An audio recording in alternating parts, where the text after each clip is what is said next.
Hello friends, this is Rachna Rawat and welcome to my channel Let's Go। तो चलिए आज मैं अपने यहाँ प्रैक्टिस सीरीज में आपके लिए हिंदी का क्वेश्चन पेपर लाई हूँ। ठीक है, तो इसी तरह हमारे साथ प्रैक्टिस सीरीज करते रहिए और अपना यूटेट का जो हमारा मिशन है आगे बढ़ने का, जिससे कि हम सक्सेस हो सके इसमें। ठीक है, तो चलिए अब हम स्टार्ट करते हैं। ये मैंने प्रीवियस ईयर क्वेश्चन पेपर लिया है जो कि जिसमें लैंग्वेज फर्स्ट हिंदी होती है, उसका पेपर लिया हुआ है मैंने। तो चलिए स्टार्ट करते हैं क्वेश्चन नंबर 31 से। ओके, चलिए। ई ई उ ऊ किस प्रकार के स्वर हैं? तो इसमें स्वर व्यंजन, ये जो फर्स्ट ही है हमारा यूटेट के सिलेबस में, तो स्वर व्यंजन हमको पता होना चाहिए इसमें। तो ये जो हमारा जाता है, ये जाता है ए की ओर, समृद्ध। कैसे स्वर है ये हमें? समृद्ध। ठीक है ना। अब आगे बढ़ जाएंगे हम 32 की ओर। मैथिल कोकिल किसे कहा जाता है? ठीक है, जो मैथिल कोकिल है वो किसे कहा जाता है? तो वो कहा जाता है हमारे विद्यापति जी को। ठीक है, चलिए अब आगे बढ़ते हैं क्वेश्चन नंबर 33 पर। ये साहित्य से रिलेटेड है। देखिए, साहित्यिक अपभ्रंश को पुरानी हिंदी नाम किसने दिया? तो किसने दिया था? रामचंद्र शुक्ल जी ने, हजारी प्रसाद द्विवेदी ने, राहुल सातत्यायन ने, या फिर डी महावीर प्रसाद द्विवेदी। देखिएगा, ये हमें दिया था पुरानी हिंदी नाम। किसने दिया? ये दिया है हमें राहुल सातत्यायन जी। ठीक है ना, इन्होंने दिया। ओके, अब हम आगे बढ़ जाएंगे। अष्टछाप के कवियों में प्रथम नियुक्त कीर्तनकार कवि कौन थे? तो अष्टछाप कवियों में पूछा है इन्होंने, तो कौन थे? ये थे हमारे सूरदास जी। ठीक है, वैसे देखिए अष्टछाप कवियों में आपकी जो आ जाते हैं वो कुम्भनदास भी हैं। ठीक है, इसमें मैंने देखा है लास्ट ईयर क्वेश्चन पेपर है जो कि यूटेट की आंसर की से भी मैच किया हुआ है, तो इसमें दोनों ही ऑप्शन उन लोगों ने ठीक लगाए हैं। जिन बच्चों ने सूरदास किया था वो भी ठीक लगाया और जो कुम्भनदास जी है उनको भी ठीक लगाया। तो प्रथम नियुक्त कीर्तनकार जो थे वो थे हमारे सूरदास जी। तो हम इस पर टिक लगाएंगे सी पर। ठीक है, तो चलिए आगे बढ़ जाएंगे हम। चौपाई छंद पर आधारित रामायणी के रचनाकार है। रामायणी के रचनाकार कौन है? तो ये भी हमें पता है, जो कि है हमारे कबीरदास जी। रामायणी किसने लिखी है? कबीरदास जी। नेक्स्ट हम आगे बढ़ जाएंगे 36 की ओर। कपोत शब्द का पर्यायवाची बताइए। कपोत शब्द का पर्यायवाची बताइए। तो कपोत शब्द का पर्यायवाची है परभृत, पिक या पारावत या चंचरी। तो हम जाएंगे सी की ओर, पारावत। ठीक है, अब आगे बढ़ेंगे हम 37 क्वेश्चन की ओर। चलिए 37 क्या कहता है? किस शब्द में नत्र तत्पुरुष समास है? तो इनमें से किस में है? अनभिज्ञ, अनुकूल, गंगाजल या धर्माधर्म। तो ये जाएंगे हम अनभिज्ञ में, अनभिज्ञ। ठीक है, इसमें तत्पुरुष समास है। अब है क्वेश्चन नंबर 38। यण संधि का उदाहरण है। यण संधि का कौन सा उदाहरण है? मत कहिए अत्युत्तम, शयन या तन्मय। तो यण संधि का उदाहरण जाएगा हमारा बी की ओर, अत्युत्तम। मत कहिए कौन सी है, डबल लाइन हो गई है इसमें। देखिए, तो ये जाता है दीर्घ की ओर, अत्युत्तम। उत्तम, अति प्लस उत्तम, ये टूटेगा ना दो में, तो ये जाएगा हमारा यण संधि। अब जाते हैं हम 39 की ओर। 39 क्या कहता है? अंग्रेज शब्द मूलतः किस भाषा का है? देखिए, ये तो सिंपल है कि अंग्रेज शब्द किस भाषा का है, तो ये है हमारा फ्रेंच भाषा। हम जाएंगे डी की ओर। ओके, चलिए अब आगे बढ़ते हैं क्वेश्चन नंबर 40। निरालाकृत राम की शक्ति पूजा का आधार ग्रंथ कौन है? कौन है? निरालाकृत राम की शक्ति पूजा। राम की शक्ति पूजा किसने की थी? ये की थी हमारे कृतिवास रामायण जी।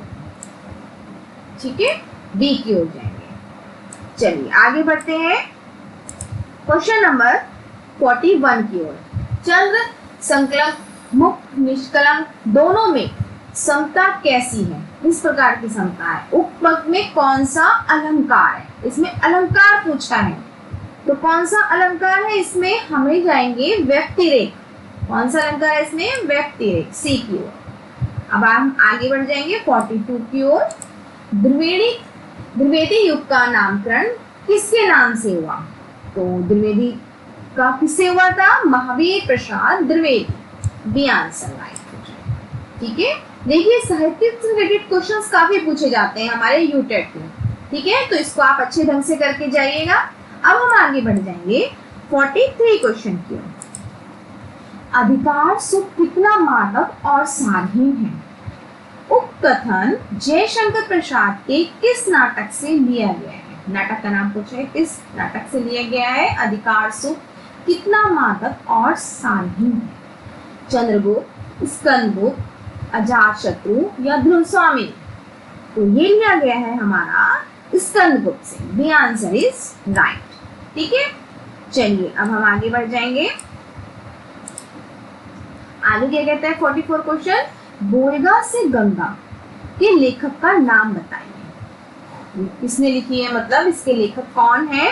तो इसके लेखक जाएंगे राहुल सातत्यायन। ठीक है, चलिए अब हमें एक पद्यांश दिया हुआ है। हमें पता है कि ये पद्यांश दे रखते हैं और इसमें 5 क्वेश्चन या 4 क्वेश्चन जो होते हैं वो इससे रिलेटेड ही पूछे जाते हैं। तो हम जरा एक नजर पद्यांश पर डाल लेते हैं। जरा क्या है इसमें, तुम मांसहीन तुम रंगहीन, हे अस्थिशेष तुम अस्थिहीन, तुम शुद्ध बुद्ध आत्मा केवल, हे चिर पुराण हे चिर नवीन, तुम पूर्ण इकाई जीवन की जिसमें असार भव शून्य नहीं, आधार अमर होगी जिस पर भावी की संस्कृति में। चलिए अब हमें कुछ समझ में आया है। अब इससे रिलेटेड क्वेश्चन है 45 से 49 तक। अब हम क्वेश्चन जरा देख लेते हैं। प्रस्तुत काव्य पंक्तियों के रचनाकार का नाम बताइए। ठीक है, इसके रचनाकार बताने हैं हमें। तो हमारी रचनाकार है, ये किसने लिखी है? ये लिखी है हमारी सुमित्रा नंदन पंच ने। ठीक है, नेक्स्ट आगे बढ़ जाएंगे हम। तुम मांसहीन तुम रंगहीन से क्या भाव व्यक्त होता है? तो जो हमने पद्यांश पढ़ा है इसका थोड़ा सा मीनिंग हमें समझ में आ रहा है जिस तरीके से, तो उसमें इसमें क्या होता है? ए जड़ता, दुर्बलता, पराधस्य स्थिति या विचारहीनता। तो ये होती है तुम मांसहीन तुम रंगहीन, ये हो जाता है आपका दुर्बलता की ओर। ठीक है, चलिए आगे बढ़ते हैं 47 क्वेश्चन की ओर। 47 क्या कहता है? हे चिर पुराण हे चिर नवीन में कौन सा अलंकार है? देखिए व्याकरण भी इसी में ही पूछ ली है। ठीक है ना, अर्थ के साथ साथ का भाव क्या है ये भी इस क्वेश्चन में आ गया है। अब इसमें अलंकार व्याकरण भी इसी में छुपा हुआ है। ठीक है, तो इससे व्याकरण भी इन्होंने पूछ ली है। तो हे चिर पुराण हे चिर नवीन, इसका कौन सा अलंकार है? तो ये जाता है हमारा विरोधाभास में। C answer is right. ठीक है, ओके आगे बढ़ते हैं। अब 48 क्वेश्चन की ओर। 48 क्या कहता है? पूर्ण इकाई जीवन की क्या भावार्थ क्या है? ठीक है, पूर्ण इकाई जीवन की इसका भावार्थ क्या है? जीवन के अंतिम लक्ष्य की प्राप्ति, संपूर्ण व्यक्तित्व का विकास, सामाजिक अनुभव प्राप्त करना या फिर मानव जीवन की परिपक्वता। तो कौन सा है ये? हमारा जाता है डी की ओर, मानव जीवन की परिपक्वता। ठीक है, पूर्ण इकाई जीवन हमारे जीवन है उसकी टोटल मैच्योरिटी इस पे जाता है। D answer is right. उपयुक्त काव्यांश में कौन सा छंद है? हमने काव्यांश जो पढ़ा है उपयुक्त, इसमें कौन सा छंद है? छंद पूछा है। ठीक है, तो छंद है मनहर, मुक्त छंद या गीतिका या तोमर। तो छंद हम जाएंगे बी की ओर, ये जाता है मुक्त छंद की ओर। ठीक है, अब हम आगे बढ़ जाएंगे 50 क्वेश्चंस की ओर, जिसमें पहले हमें यहाँ गद्यांश दिया गया है 50 से 54 तक। तो हम जरा पढ़ लेते हैं एक बार ये गद्यांश। शिक्षा चाहती है कि उसको अपने समाज से जोड़ा जाए, लोगों से जोड़ा जाए और हर विद्यार्थी को ऐसी लोकोन्मुख दृष्टि दी जाए कि सर्वोदय को अपना धर्म कर्म मानने लगे। दरअसल यह समझना जरूरी है कि शिक्षा को शिक्षित करने का सबसे बड़ा स्थान समाज ही है। समाज की करुण कथाएं एवं समाज में गरीब से गरीब का अहसास शिक्षा को शिक्षित करने में समर्थ है। शिक्षा के लिए तथ्य और तत्व दोनों ढूंढने का सही स्थान समाज ही है। समाज में रहने वाले विलक्षण प्रतिभाशाली लोगों से पृथक कोई भी शैक्षिक व्यवस्था अपने को संपन्न नहीं बना सकती। समाज के विश्लेषण से ही सच्ची शिक्षा संपन्न हो सकती है। इस तरह से शिक्षा अपने को सींचने का दाना पानी समाज से ले सकती है और समाज को कुछ वापस कर सकती है। ऐसी लोकोपयोगी शिक्षा समाज को और फिर राष्ट्र को ओजस्वी और तेजस्वी बनाने में सफल होती है। ठीक है, तो हमने देखिए 1 मिनट में पढ़ लिया है ये। ठीक है, इसलिए टाइम को ध्यान में रखते हुए आपको भी जरूर ये पढ़ना होगा, क्योंकि बिना पढ़े आप इस चीज का आंसर नहीं दे सकते जो इससे रिलेटेड क्वेश्चन होते हैं। ठीक है, तो चलिए आप फटाफट से क्वेश्चन कर लेते हैं। क्वेश्चन नंबर 50 की ओर हम बढ़ेंगे। शिक्षा की सर्वोत्तम अभिलाषा क्या है? तो क्या हमने पढ़ा है इसमें ऊपर संजय में कि क्या अभिलाषा है? छात्र को आदर्श की ओर उन्मुख करना, छात्र को आत्मनिर्भर बनाना, छात्र में समाजोन्मुखी दृष्टि विकसित करना या छात्रों को कौशल विकास की दिशा प्रदान करना। तो ये है हमारे सी, छात्र में समाजोन्मुखी दृष्टिकोण विकसित करना। स्टार्टिंग में दिया हुआ है इसका, देखिए आंसर। ठीक है, अब हम आगे बढ़ जाएंगे 51 की ओर। लोकोन्मुख दृष्टि का क्या आशय है? इसका आशय क्या है? सामाजिक परंपराओं का बोध, समाज में बहुमुखी विकास की सोच, लौकिक विकास के प्रति चिंतन करता या लोकोपदेशों से परे कार्य करने का भाव। तो ये जाता है हमारा बी की ओर, समाज में बहुमुखी विकास की सोच। ठीक है, चलिए 52 क्वेश्चन की ओर। गरीब परिवार का अर्थशास्त्र शिक्षा को शिक्षित करने में कैसे समर्थ हो सकता है? नंबर 1, शैक्षिक नियोजन में सर्वोदय के बिंदुओं को समाहित करने से, शिक्षा व्यवस्था में अधिक धन आवंटित करने से, या फिर गरीब परिवारों को आर्थिक मदद करने से, या फिर डी, गरीब के मूल कारणों का विश्लेषण करने से। तो किससे जाएगा हमारा? ए, शैक्षिक नियोजन में सर्वोदय के बिंदुओं को समाहित करने। ठीक है, अब हम आगे बढ़ जाएंगे 53 क्वेश्चन की ओर। राष्ट्र को तेजस्वी कैसे बनाया जा सकता है? शिक्षा के व्यापक प्रचार और प्रसार से, विभिन्न सामाजिक स्रोतों से यथेष्ट संसाधन जुटाने से, या महापुरुषों के जीवन से प्रेरणा लेने से, या फिर समाज से व्याप्त बुराइयों को निराकरण से। तो किससे जा सकता है? राष्ट्र की तेजस्वी कैसे बनाई जा सकती है? तो ये बनाई जा सकती है विभिन्न सामाजिक स्रोतों से यथेष्ट संसाधन जुटाने से। ठीक है, डी आंसर इज राइट हो जाता है। अब जाएंगे हम 54 क्वेश्चन की ओर। लोकोन्मुख शब्द में कौन सी संधि है? लोक प्लस उन्मुख शब्द। ठीक है, पहले हमें इसे तोड़ना होगा, तभी हमें संधि पता चल जाएगी एकदम से। तो ये जाती है हमारी संधि गुण संधि की ओर, लोक प्लस उन्मुख, लोकोन्मुख। ओके, चलिए आगे बढ़ते हैं हम। संधि, समास और अलंकार, इससे आपके 3 नंबर बिल्कुल पक्के हो जाते हैं, क्योंकि जो भी गद्यांश से पद्यांश पूछा जाता है उसमें एक व्याकरण में अलंकार, समास और संधि जरूर पूछी जाती है। तो ये आप अच्छे से करके चलिएगा। ओके, चलिए निम्नलिखित में से सही विकल्प का चयन कीजिए। नंबर 1, भाषा के पाठ्यक्रम में प्रारंभ से ही व्याकरण की शिक्षा का प्रावधान होना चाहिए। व्याकरण भाषा का नियंत्रण होता है, या फिर व्याकरण का क्रमबद्ध ज्ञान आवश्यक है, या भाषा के व्याकरण का मूल तत्व है शब्द का ज्ञान। तो क्या कह रहे हैं ये? व्याकरण भाषा का नियंत्रक है, कंट्रोलर है। ठीक है ना, सही विकल्प चुनना है। ओके, अब हम आगे बढ़ जाएंगे 56 क्वेश्चन की ओर। 56 क्या कहता है? भाषा की प्रारंभिक बोध होता है। किस चीज से प्रारंभिक बोध होता है? अनुकरण एवं श्रवण से, पठन एवं पाठन से, चिंतन एवं मनन से, अध्ययन अध्यापन से।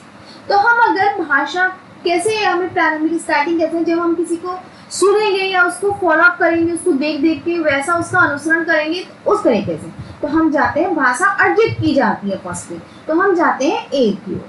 ठीक है, अनुकरण एवं श्रवण से। ओके, अब हम चलते हैं 57 क्वेश्चन की ओर। छात्रों के वर्तनीजन्य दोषों के निराकरण का उपयोगी उपागम है। उपागम पूछा है उन्हें, कौन सा है दोषों के निराकरण का? बुद्धि परीक्षण, क्या हम IQ टेस्ट में उसका निराकरण कर सकते हैं? नहीं। गृह कार्य का निरीक्षण करके, इसे छात्र शिक्षक संवाद, आपस में संवाद करके, उपचारात्मक शिक्षण से। ठीक है ना, जब तक हम बच्चे को उसकी जो कोई भी वर्तनी में प्रॉब्लम है, किसी भी चीज में प्रॉब्लम है, उसका अगर हम उपचार नहीं करेंगे, उसको सही दिशा नहीं देंगे, डायरेक्शन नहीं देंगे, उसका उपचार नहीं करेंगे, तब तक हम उसको आगे नहीं बढ़ा सकते। तो ये उपागम कौन सा है हमारा? उपचारात्मक शिक्षण। हम जाएंगे डी की ओर। ठीक है, चलिए अब आगे बढ़ते हैं 58 क्वेश्चन की ओर। भाषा शिक्षण का ज्ञानात्मक उद्देश्य बताइए। ठीक है, क्या है? छात्रों में भाषा के प्रति सम्मान जागृत करना, छात्रों में एकता का भाव जागृत करना, देश की मूलभूत संस्कृति से परिचित कराना, या छात्रों को देश के विभिन्न भाषी लोगों से संपर्क योग्य बनाना। तो क्या होगा इसमें? देखिए, भाषा शिक्षण का ज्ञानात्मक उद्देश्य। तो ज्ञानात्मक उद्देश्य क्या होना चाहिए? तो ज्ञानात्मक उद्देश्य जो है वो देश की मूलभूत संस्कृति से परिचित कराना। हमारी संस्कृति क्या है, ठीक है, उसको हमें परिचित कराना। ये नहीं कि हम बस अपनी भाषा को ही सम्मान दिलाते रहेंगे, ये भी नहीं है। सम्मान देंगे लेकिन औरों की भाषा को भी देंगे। ठीक है, हमारी इसमें संस्कृति क्या है, सारे लोग इकट्ठे हैं तो सभी की भाषाओं का सम्मान देंगे। हमारे उसमें देश की मूलभूत संस्कृति से उसे हम, हमारी संस्कृति क्या है उससे हमें परिचित कराएंगे। ठीक है ना। चलिए अब आगे बढ़ते हैं हम 59 क्वेश्चन की ओर। 59 क्वेश्चन क्या कहता है? कविता शिक्षण का मुख्य उद्देश्य है छात्रों को भाषा के शास्त्रीय पक्ष का ज्ञान कराना, छात्रों को भावानुसार वाचन की दक्षता प्रदान कराना, छात्रों की उदात्त भावनाओं का संवर्धन व रसानुभूत कराना, या फिर छात्रों की आगे चेष्टाओं को परिष्कृत करना। तो जो कविता कराते हैं बच्चों को, तो उसका हमारा उद्देश्य क्या होता है? उनकी जो भावनाएं होती हैं उनका संवर्धन कराना होता है। ठीक है, छात्रों की सी पर हम जाएंगे, सिर्फ हम वाचन में दक्षता नहीं प्रदान कर रहे हैं। समझ में आ रही है आपको बात? सिर्फ हम उसे पढ़ाकर उनकी बोलने की क्षमता ही नहीं कर रहे हैं हम। ठीक है, उनको भाषा के शास्त्रीय पक्ष का ज्ञान नहीं करा रहे कि ये है। हम उनकी जो भावनाएं हैं, हमारी कविता में भी पता है, कविता में रस छंद सब कुछ होते हैं, उनके अंदर जो भावनाएं छुपी हैं उस चीज को बताना चाह रहे हैं। छात्रों की उदात्त भावनाओं का संवर्धन व रसानुभूत कराते हैं। ठीक है ना। अब हम आगे बढ़ जाते हैं 60 क्वेश्चन की। कक्षा शिक्षण में प्रश्नोत्तर प्रणाली का सबसे बड़ा लाभ है। हम आपस में क्वेश्चन कराते हैं बच्चों को कक्षा शिक्षण में। ठीक है, इस तरीके से हम प्रश्नोत्तर प्रणाली का हमारा क्या लाभ होता है? छात्रों की प्रतिभागिता रहती है, यह समय का सदुपयोग, छात्र अध्ययन के प्रति सचेत व अभिमुखी रहते हैं, या फिर डी शिक्षक का श्रम बचता है। अब देखिएगा, इसमें साफ साफ दिख रहा है कि शिक्षक का श्रम बचता है। ऐसा करने से ये तो रॉन्ग हो जाता है, ऐसा थोड़ी ना है। ठीक है, प्रश्नोत्तर प्रणाली से क्या होता है, जो बच्चा जो होता है वो उसके अंदर बहुत सारी चीजें डेवलप हो जाती हैं। ठीक है ना, छात्र अध्ययन के प्रति जो सचेत हो जाते हैं। हमें भाई क्लास में क्वेश्चन आंसर होंगे तो बच्चा तो ध्यान पूर्वक वो पढ़ेगा। ठीक है ना, और जो क्वेश्चन है उसके आंसर देगा, उनमें कन्वर्सेशन भी अच्छी हो जाएगी कि इसका नहीं ये है। ठीक है, तो उस पर डेवलप हो रहा है वो सब चीजें। तो छात्र अध्ययन के प्रति सचेत अभिमुख रहते हैं। ठीक है, हम जाएंगे सी आंसर।